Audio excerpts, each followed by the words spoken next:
நெல்லை மாநகராட்சியின் அலட்சிய போக்கால் குடிநீர் குழாய் உடைந்து சாலையில் வெள்ளம் போன்று தண்ணீர் ஓடுகிறது.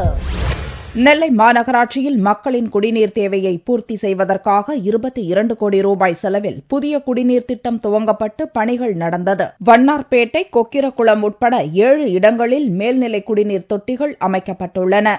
இக்குடிநீர் தொட்டிகளுக்கு தாமிரபரணி ஆற்றிலிருந்து தண்ணீர் கொண்டுவரப்படுகிறது. தச்சநல்லூர் குடிநீர் தொட்டிக்கு தண்ணீர் கொண்டுவரப்படும் குழாய் 2 தினங்களுக்கு முன்பு உடைந்தது. அதிலிருந்து குடிநீர் வெளியேறி மதுரை சாலையில் ஆறாக பாய்ந்தோடுகிறது. 55 வார்டுக்கும் தண்ணி கிடையாது. மக்கள் இந்த போர்க்கால அடிப்படையில் அடைக்காட்ட இது என்ன அடைச்சாலும் 2வது பிரஷர்ல உடையதான் போகுது. அடிக்கடி உடைஞ்சிட்டு தான் இருக்க போகுது. இது தனி லைன் போட்டு கொடுத்தா தான் அதுக்கு தீர்வு. ஒருபுறம் மாநகராட்சி நிர்வாகத்தின் அலட்சியத்தால் குடிநீர் ஆறாக தெருவில் பாய்ந்தோட, மறுபக்கம் குடிநீர் சப்ளைக்காக மக்கள் தவித்து வருகின்றனர்.